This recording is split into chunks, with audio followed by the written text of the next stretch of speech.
महंगाई के सताए अवाम को हुकूमत वालों बड़ा रिलीफ मिल गया। पेट्रोल 74 रुपये 28 पैसे ते डीजल 68 रुपये 31 पैसे फी लीटर सस्ता।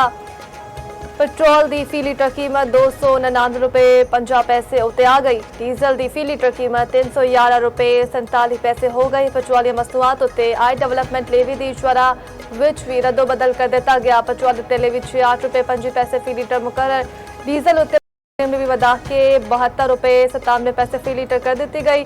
वज़ीर आज़म शहबाज शरीफ ने कौमी असम्बली विच खिताब विच आखिया कौम नाल जिहड़ा वादा कीता सी ओह पूरा कर दिता। अवाम ने मुश्किल हालात विच बेमिसाल सबर ते तहम्मुल दा मुजाहरा किया। अवाम पेट्रोलियम मसनूआत दे नरखां विच कमी उत्ते खुश। वज़ीर आज़म ने तवानाई किफायत जारी लाई चुके गए तमाम इकदामात वापस ले लिया। दुकाना बाजारा शॉपिंग मॉल से मार्केट रात 9 बजे बंद होनगियां। शादी और तकरीबात दियां जगह रात 10 बजे बंद करनियां पैनगियां। फार्मेसियां मेडिकल स्टोर्स लेबोरेटरियां बेकरियां ते पेट्रोल पंप्स पाबंदियां तो मुस्तस्ना होंगे।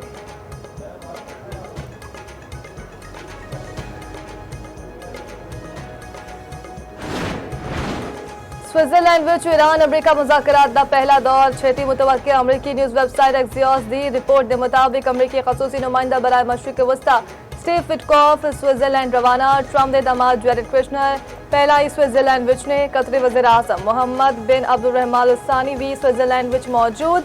अमरीकी मीडिया के मुताबिक ईरानी वज़ीर ख़ारजा अब्बास अराग़ची भी अज स्विट्जरलैंड जान का मनसूबा बना रहे हैं।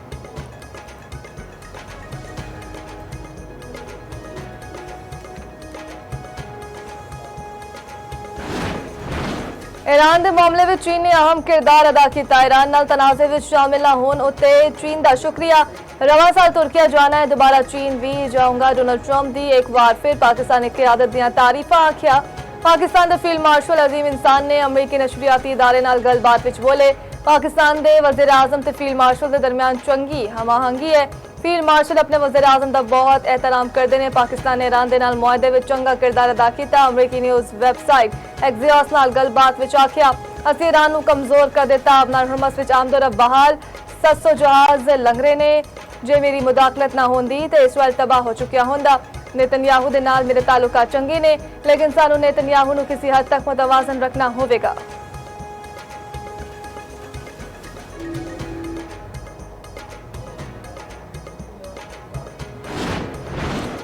इसराइल ते हिजबुल्लाह दे विचकार सीज़फायर सहूनी फौज ने लिबनान उत्ते हमले रोक दिते। मुआहदे दी तफसीलात अमरीका ते कतर ने तय कीतियां। सीज़फायर तो पहले इसराइली फौज की शदीद बमबारी घट तो घट 47 अफराद शहीद 90 तो वध जख्मी ते कई लापता हो गए। हिजबुल्लाह नाल झड़पा विच 4 इसराइली फौजी हलाक।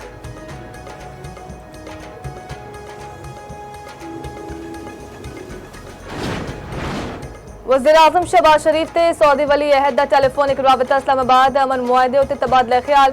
खत्ते विच अमन दे फरोग लई सऊदी अरब दे मुसलसल ताउन नूं सराहया गया।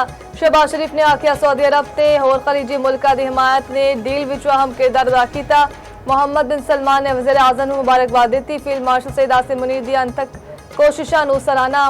आखिया फील्ड मार्शल दी बदौलत अमन मुआहदे उत्ते कामयाबी नाल दस्तखत मुमकिन होए। पाकिस्तान ते ईरान दे वज़ीर ख़ारजा दा राबता इस्लामाबाद मुफाहमती याददाश्त उत्ते मुबारकबाद। इलाकाई सूरत हाल उत्ते गलबात। तर्जुमान दफ्तर ख़ारजा के मुताबिक साझदार दा मुज़ाकरात दे अगले मरहले दे आगाज़ लई ने ख्वाहिशात दा इज़हार। अब्बास अराग़ची ने पाकिस्तान दी तामीरी सिफारती सालिसी दी कोशिशां उत्ते शुक्रिया अदा किया। दोवीं रहनुमावां दा इलाकाई सूरत हाल उत्ते भी तबादला ख्याल।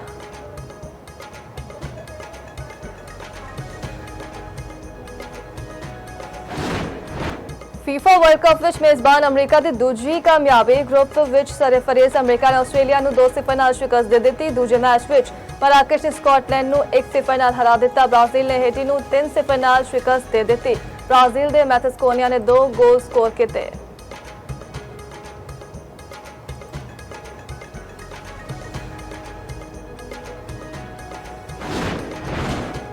विमेंस T20 वर्ल्ड कप विच अज पाकिस्तान ते बांग्लादेश का टाकरा होवेगा। कौमी वुमेन टीम नूं इवेंट विच पहली फतह की तलाश। मैच पाकिस्तानी वेले के मुताबिक शाम 6:30 बजे शुरू होवेगा।